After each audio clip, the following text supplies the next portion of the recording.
Our scripture from the Gospel of Luke is from chapter 7 this morning. You can see in the bulletin it's on page 863 if you're using the Bible in the pew in front of you. So I encourage you to turn there now. We'll read it in just a moment. One of the things that I find myself more fascinated by and more entertained by in more recent years is biographies. I never had any time for biographies before. I'm finding more time for them now because it's just interesting to get a glimpse into the lives of famous people from history, and you only know them from a little sliver of what they've done, something that they've invented, or a movement they were a part of, or a job that they held, or some famous activity that surrounded them. But then you get a glimpse into a little more of their life,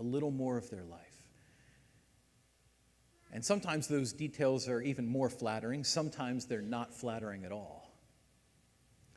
But the question behind every good biography or every good biopic is just answering the question, who is this person?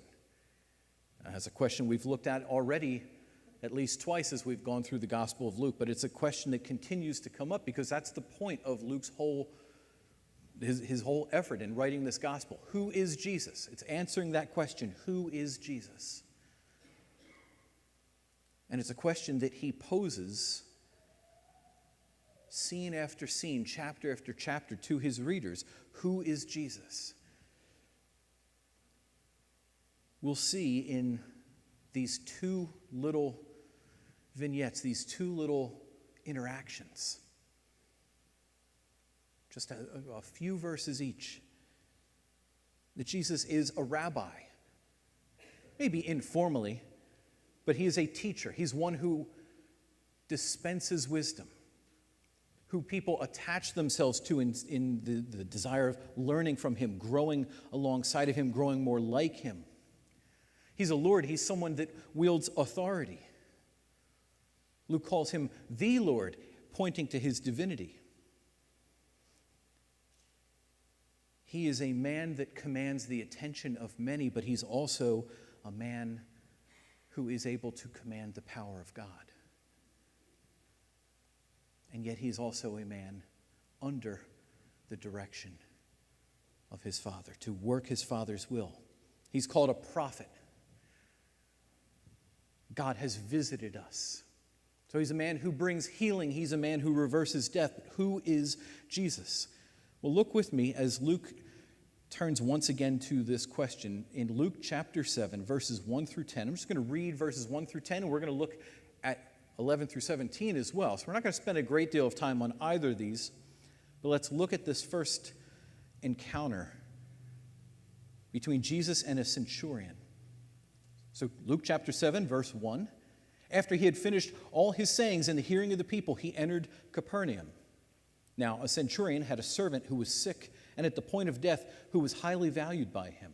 When the centurion heard about Jesus, he sent to him elders of the Jews, asking him to come and heal his servant. And when they came to Jesus, they pleaded with him earnestly, saying, "He is worthy to have you do this for him, for he loves our nation, and he is one who built us our synagogue." And Jesus went with them. When he was not far from the house, the centurion sent friends, saying to him, "Lord, do not trouble yourself, for I am not worthy to have you come under my roof. Therefore I did not presume to come to you. But say the word, and let my servant be healed. For I too am a man set under authority, with soldiers under me, and I say to one, 'Go,' and he goes, to another, 'Come,' and he comes, and to my servant, 'Do this,' and he does it." When Jesus heard these things, he marveled at him, and turning to the crowd that followed him, said, "I tell you, not even in Israel have I found such faith." And when those who had been sent returned to the house, they found the servant well. Luke opens this chapter, this next section of Jesus' ministry, right on the heels of that Sermon on the Plain, that sermon that takes place over the course of chapter 6, that weaves in and out of all these different topics and all these different teachings, the blessings and the woes, and loving our enemies and judging others, and how do we interact with one another, the tree and its fruit, building the house on a rock versus building it on sand. And then after he'd finished all these sayings in the hearing of the people, then he comes to Capernaum. This is not the first time he's been to this town, this city. It's probably maybe several times that he's been there before. We know that he's been there at least twice before, because when he was there last, back in, I think it was chapter 4, he references a time when he was there previously. So this is at least his third time back to this place. And we see in verse 2, we're just going to walk through verse by verse over this, because in verse 2 there's a centurion. A centurion had a servant who was sick to the point of death and was highly valued by him. So a centurion, probably familiar with a centurion, but a centurion was part of the Roman military. It was a command office within the military. The centurion would oversee a group of about 100 men. Sometimes it was about 80, sometimes it could be more than that, it could be even double that, but generally speaking, a centurion is in charge of about 100 men. And a centurion was raised to that office after they'd shown particular skill and valor in battle, after they had shown a particular willingness to follow orders no matter the danger, no matter the cost, but to follow orders and to maintain discipline. And so such soldiers, such legionnaires, would be raised to this office, and not only would they be expected to lead the charge, because again, their prowess in battle, their personal fitness for battle was one of the main qualifications, but they were also responsible to do all kinds of other things, to train and keep discipline among the troops, even outside of combat, outside of regular duty, to provide for all of their needs, their logistical resources, and all these kinds of things. And so a centurion is someone who is developed over time, and as a result, well invested in. Now, this centurion, we're given an interesting profile here, because the first thing that we learn about him is that he has a servant. Not surprising, because centurions were men of means.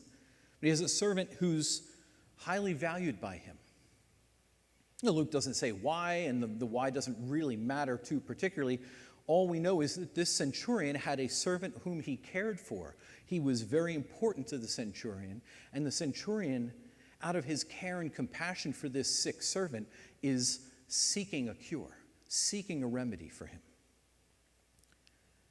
And the servant is not just sick, but is sick to the point of death, meaning he's in his final hours. The death watch has begun. And they're just watching and waiting as the hours and the moments start to trickle away. And it's then that Jesus comes into the town. And when the centurion, verse 3, heard about Jesus, he sent to him this group of elders among the Jews. He sends a group of Jewish elders to this Jewish rabbi, imploring help, asking for him to come and help, come and heal, come and save. And specifically, when he says there, when the centurion heard about Jesus, he sent to the elders of the Jews asking him to come and heal or rescue his servant. And that's an incredible thing. What you see there in verse 3 is, it's remarkable because of who he is sending. First of all, he's seeking out a Jewish rabbi, and he's sending a bunch of Jewish elders. This man is a Gentile, meaning he's not Jewish, which right there tells you all you need to know about the normal interaction if you understand anything about the dynamic between the Jews and the Gentiles during the Roman era. They couldn't stand one another. And the Jews especially couldn't stand the Romans because of the history that had happened in their father's time and their grandfather's time, and had been woven through part of their upbringing, their life. And watching Rome come in and exert its brutal authority over their people. So not only is this man a Gentile, he's almost certainly a Roman by birth. And not only is he a Roman, he is a military figure in Rome. And he's not only a military figure, he's a military figure who's distinguished himself to be the point of holding office. If there was a man that was more likely to be hated by the Jewish elders in this city, I can't think of one. He is a Gentile Roman military commander, someone who personifies the oppression and the violence and the vitriol against this suffering people. And yet it's them who he sends to give a report of him to Jesus, and they give him a glowing reference. Verse 4, when they came to Jesus, they pleaded with him earnestly. They didn't go half-heartedly. They didn't go, well, we better do this or there's going to be trouble, or we'll do this to kind of, maybe it'll benefit us in the long run. But no, they pleaded earnestly, saying, he is worthy to have you do this for him. Why? First, for he loves our nation, meaning our people. Israel was not a nation, though they viewed themselves as one. A nation still in exile, a nation, even though they were set free from the captivity that they had experienced centuries before, they're still in an oppressed state by this empirical rule. So they say he cares, he loves our nation, and he's the one who built our synagogue. And this wouldn't have been unusual for a centurion. Again, someone who's paid particularly well. The lowest paid centurion is going to make 5 times more than the average legionnaire, and they could make up to 20 times more than the average legionnaire. So the longer and more experienced and more highly valued by Rome, the better paid they would be, and centurions would often be leaned on as support, as pillars for their community, benefactors. But rather than paying for a new floor for a public speaking area or erecting a new colonnade or anything else, this particular centurion helped build this synagogue, and Jesus decides, all right, I'm going to go with them. Luke doesn't say whether he's moved by their particular plea or what Jesus' motivation is, but he goes with them. And when he's not far, the centurion once again sends friends. Now, you could look at this and say, okay, well, the centurion is maybe a little bit full of himself. He hears that Jesus is in there. He's in need, so he sends people to go bring Jesus to him. And now he's sending another group out to meet Jesus. But just peel it back just a little bit, and you can see that this isn't out of any sort of pompousness, out of any sort of self-centeredness or pride. He sends this group to Jesus initially because he's worried that Jesus perhaps may not come to a hated Gentile Roman military officer like him. But they get close to the house, and the message from these friends is, Lord, do not trouble yourself. Do not trouble yourself, for I am not worthy to have you come under my roof. Verse 7, therefore I did not presume to come to you. I'm not worthy to have you come into my house.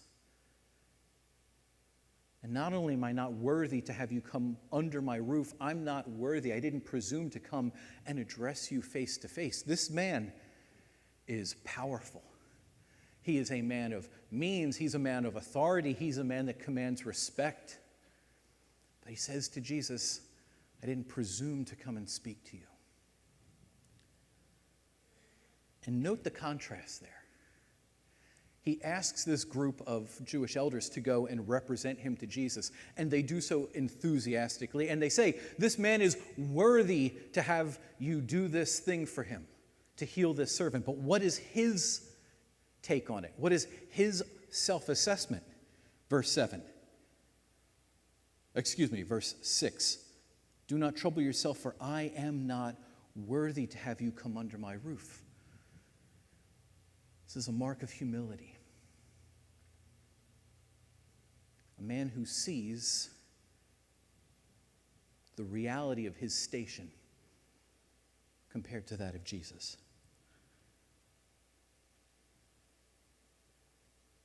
And so he says, you don't even need to come into my house. The end of verse 7, let my servant be healed, just say the word. You don't need to come under my roof. You don't need to come there and be there in person. Just say the word and let my servant be healed. And then he goes on to explain in verse 8, I know this. I say this with confidence because I'm a man set under authority with soldiers under me. He has authority because he is under authority. When this centurion speaks, he speaks with the authority of Caesar. He represents the Roman army, which represents the Roman Empire, and it is represented at the top by a single individual. And so his command carries that weight behind it. And when he says to one of his men who's underneath him, subservient to that authority, come here, or go there, or do this, it is done. He's saying, Jesus, you don't need to come into my house. I understand how authority works because I tell someone to do something and it is as good as done. And what he's effectively saying to Jesus is, I operate that way. That's how authority works, and therefore I know that you don't even have need to come into my house. Simply say the word and it'll be done. Now look at verse 9 for a moment. How does Jesus respond to that kind of a statement? Again, keeping in mind this man's identity and all the different marks that might otherwise have been held against him. When Jesus heard these things, verse 9, he marveled. And he didn't just marvel, he marveled at him, and turning to the crowd that followed him, said, I tell you, not even in Israel have I found such faith. So there's something going on here. Again, going back to Luke's question of who is Jesus? He's presenting Jesus here to you through the eyes of this centurion. The point of this passage is not the healing that takes place, though it is miraculous. The servant is on the point of death, gasping. Almost, you can imagine he perhaps is gasping for breath, fighting for every breath, and the end is drawing closer and closer. And Jesus does not come and lay a hand on him. He doesn't come and speak a word to him. He doesn't spit and make mud and place it on the man. He doesn't do any of these things. If you think back to the ministries of Elijah and Elisha and some of the things, Elisha having to lie prostrate on this person that he's seeking to heal and bring life back. Jesus doesn't do any of this. He simply speaks, presumably. Luke doesn't even record that much. All Luke says in verse 10 is, and when those who had been sent returned to the house, they found that the servant was well. So Luke just glosses over the healing almost entirely, but he focuses in on what the centurion has to say about Jesus and what he has to say about Jesus' authority and therefore Jesus' nature, his person.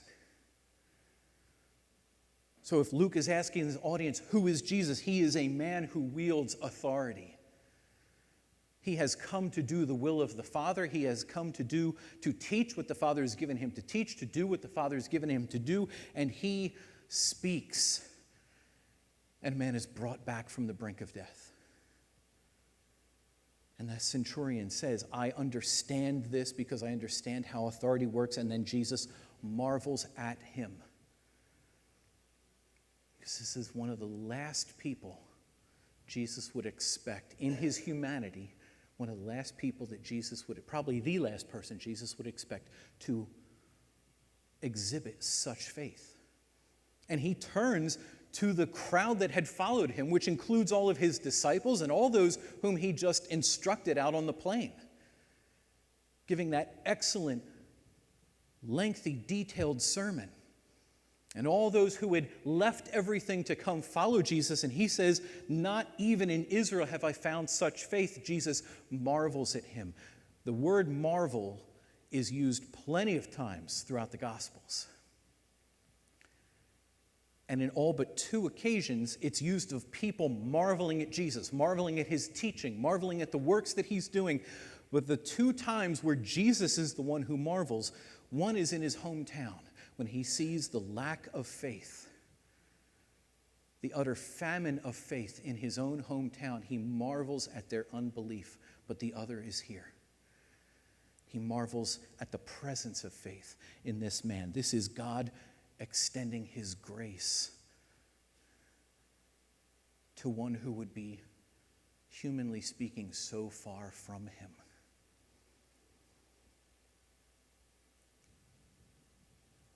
Luke is not explicit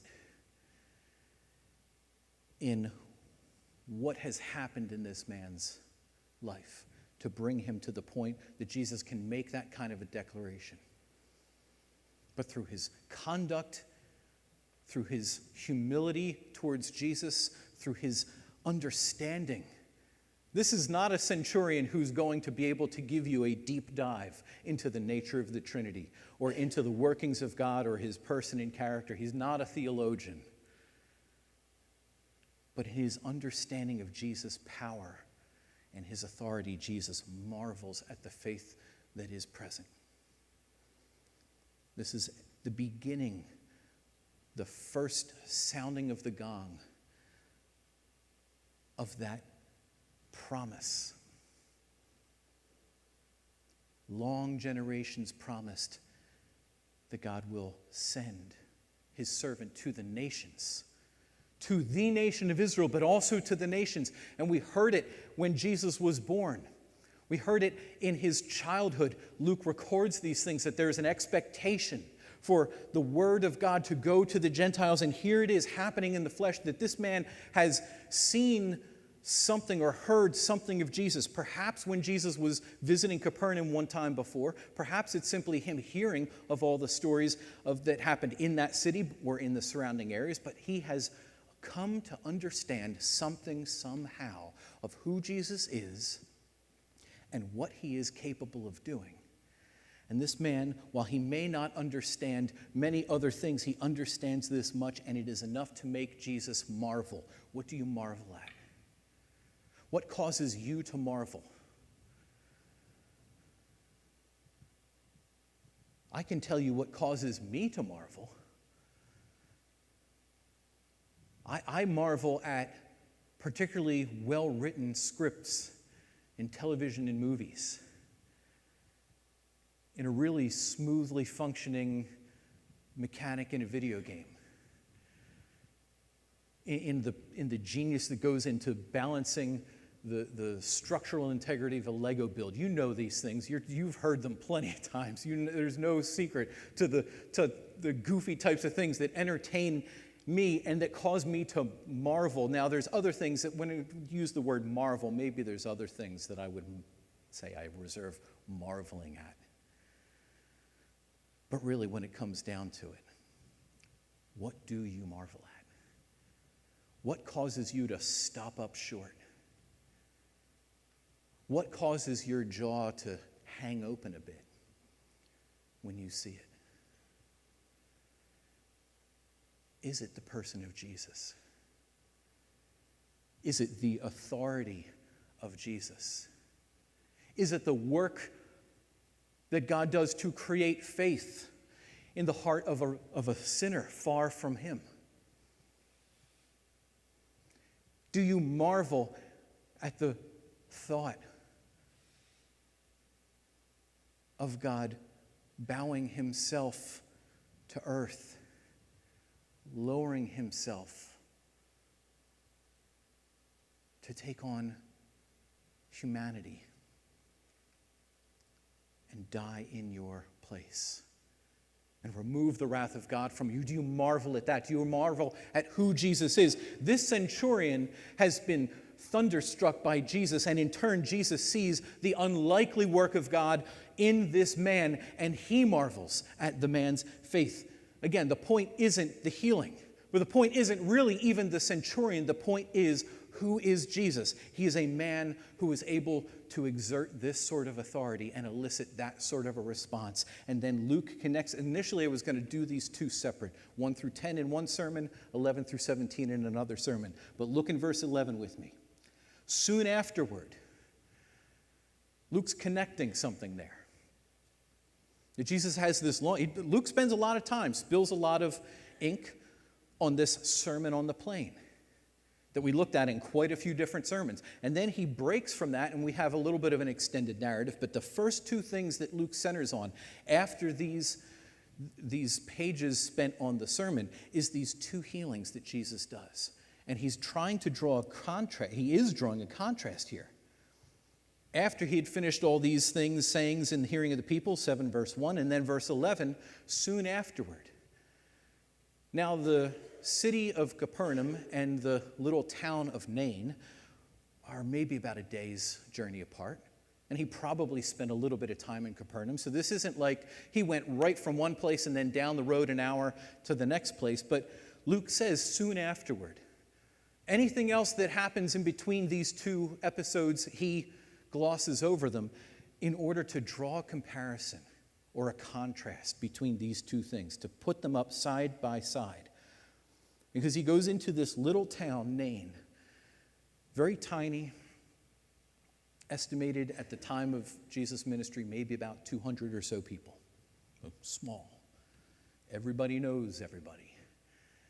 Everybody knows what you do, what you're like, what your sense of humor is like. They know whether they like you, whether they don't like you, whether they want to cross and turn around and go the other way if they see you coming up and down the street. Everybody knows everybody. And here, when they come up on this town, there is a great crowd coming with Jesus. And what do they see? As they drew near to the gate of the town, behold, a man who had died was being carried out, the only son of his mother, and she was a widow. And a considerable crowd from the town was with her. And when the Lord saw her, he had compassion on her and said to her, "Do not weep." Then he came up and touched the bier, and the bearers stood still. And he said, "Young man, I say to you, arise." And the dead man sat up and began to speak, and Jesus gave him to his mother. Fear seized them all, and they glorified God, saying, "A great prophet has arisen among us, and God has visited his people." And this report about him spread through the whole of Judea and all the surrounding country. He travels into Capernaum, a man of great means and wealth and influence and power and respect, hears of him, sends a detachment requesting his presence, and then Jesus heals this man from the brink of death from far off. They're heading into this tiny little town, and there is a sizable crowd, a considerable crowd that's spilling out of the gate of this little town. And at the center of this crowd is a bier, a little platform on which a body is being carried. The body of a son, of a woman who has lost her husband and now lost her only son.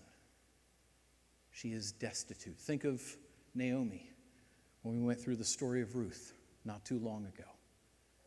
She had lost everything. Not only had she lost the love of her life and her sons in that situation, she had lost her means. She had lost any sort of ability to care for herself, shelter herself, feed herself. This woman is in the same situation, and she's coming from a tiny town of 200 people that probably will not be able to support her terribly well. She has lost everything that she could have had to lose. And this town, most of them, maybe all of them, have gathered to carry her dead son outside of the town to be buried. Now look at verse 13. The first thing I want to just draw your attention to, without dwelling on it too long, is how Luke refers to him. The Lord saw her. I just want to remind you that in Luke's use of that word and his cultivating of that word could mean, perhaps as maybe even likely as the centurion uses it, as a term of respect. As a sort of generalized term of respect, kind of like sir. But then when Luke most often uses it, it's referring to Jesus in his deity. But what I really want to draw your attention to is when the Lord saw her, so his gaze falls on her. You can just imagine the scene for a moment, that Jesus is coming with this great crowd. his disciples. So there's the 12, there's those who have been following him, there's those who have been listening to him on the plain and have continued along with him. He maybe even picked up stragglers from Capernaum or wherever else. And so this great crowd descends on this tiny town, and the whole town is turning out, and at the center of that town is a body being carried out, and next to that body is a grieving, broken woman. And the Lord saw her. His gaze fell on her, and Luke says he had compassion on her and said to her, "Do not weep," which is quite a thing to say to someone on their way to burying their only son when they have no one left. But then he came up. So he sees, he has compassion, he speaks to her, and then he approaches. Verse 14, he came up and touched the bier. That is to say, just like when Connor preached on the man with leprosy, that Jesus goes up and touches him, the same thing is happening here. By him touching this platform that's being carried and the dead body on it, that is to become unclean, ceremonially unclean. But Jesus strides right on up and places his hand there. And then what happens? The bearers stood still. Jesus literally walks up, speaks, stretches out his hands, and halts the procession of death. Stops them in their tracks because he's had compassion on this woman in her grief and her loss. So he says, "Do not weep." He walks forward and puts his hand out and touches this platform, and then he speaks these words to a corpse. He says, "Young man, I say to you, arise." And the dead man sat up. The dead man sat up and began to speak. Luke knows what he's saying. Luke knows exactly what he's writing.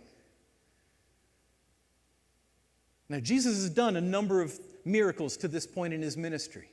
And just a day or two before, he brought a man back from the brink of death. But here, this man has already died.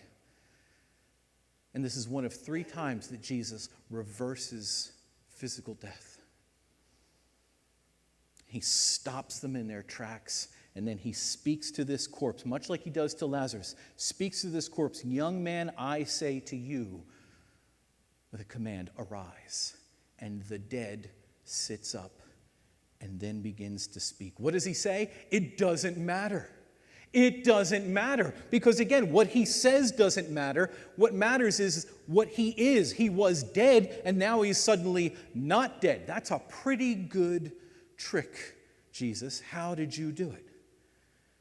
You know, there's plenty of stories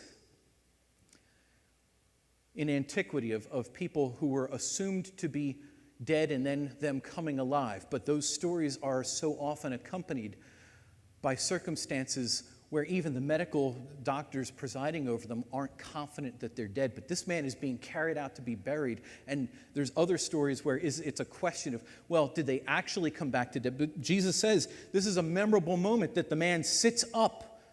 He's not just draws breath back into himself, but he sits up and begins to speak from the point that they thought he was dead a moment before. That's not something that you just instantly recover from. They thought he was dead, and now he is up and speaking, and Jesus gave him back to his mother. So again, go back to that question of who is Jesus? Who, Luke says, is Jesus? He's a man of authority. He's a man that can heal with a word from a great distance. He's a man who wields such power that the Lord is able to do in the process of working the will of the Father to do incredible things that no one else is able to do. And here, he is a man who has compassion and a man who is able to turn back death. Now, I don't want to linger on this over long, but we have a sketchy relationship to death in this nation, in our societal conception of death. And one thing, and I think I've spoken on it once before, so I don't want to belabor the point, but one thing that makes me very uncomfortable when it comes to death, and specifically Christians and death, is that we have sort of allowed this phraseology from the world to creep in where we have celebrations of life. What is a celebration of life?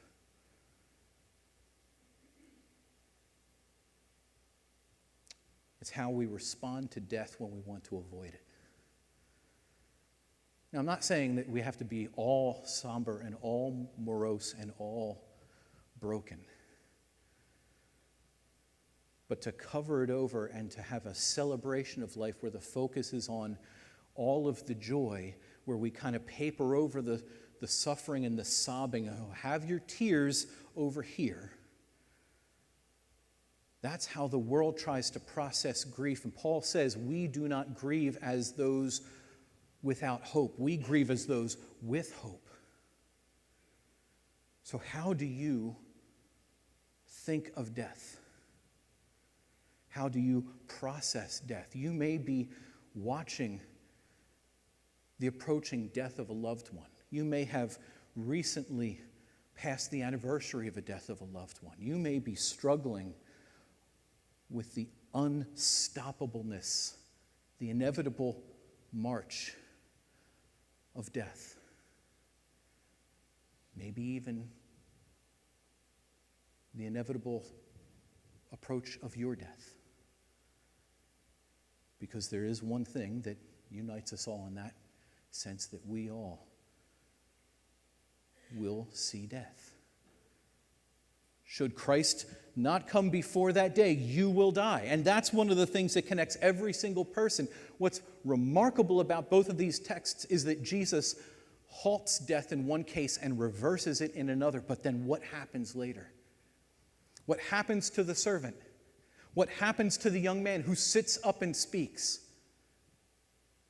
One day, probably years after these events, both the servant and the young man died. So Jesus postponed death. Jesus reversed death in the other case for a time. But then death, the enemy, the last enemy to be destroyed, claimed them. But this is a foreshadowing of exactly what Jesus has come to do. He comes and sees. He has compassion. He steps into the face of death, halts it, and reverses it. Now again, in this case, this is the physical death of a young man who he raises back to physical life. But the whole point of Jesus' ministry, and when Luke continually points us to this consideration of who is Jesus, ultimately he is the man who destroys death, who removes it. So what is your relationship to Jesus? What is your relationship to death? Because again, as I say, you will die one day. You will watch others die. And it is appropriate to grieve and mourn and to hate death. Not to treat it lightly and not to brush it away or sweep it under a rug, but to mourn it and hate its existence, because sin has given birth to this awful reality of death, the separation between man and God and his creation, God and his image bearers, humankind. And that Jesus steps in to not just take care of death, but to take care of the cause of death. That for this centurion, and presumably for this young man who's brought back from death itself, he shows the power. He shows the power that he alone has. Because who else could raise from the dead? Even Elijah and Elisha, the prophets that they point to. Luke doesn't mention either of these two men, but their footprints and fingerprints are all over these passages.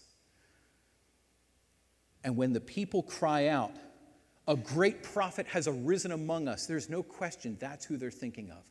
These two men, back-to-back prophets, who are able to reverse death. But they do so at the pleading. They're pleading with God, the God who holds life and death.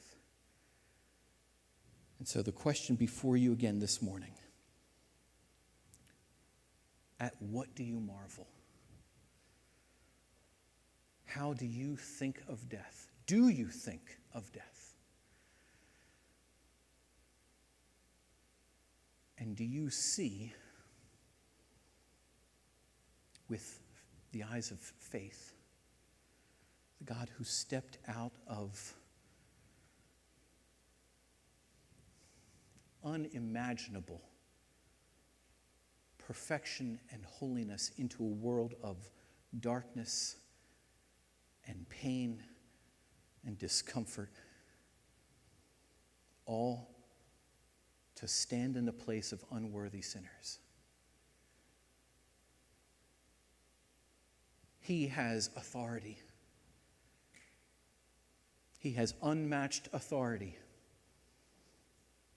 And he wields it for his glory, but also for the turning back of the curse of sin, the inevitability of death. He is the one who has compassion. He doesn't go to the centurion simply because the centurion has done a lot of good things and is pretty nice and the Jews all think well of him and everybody likes him.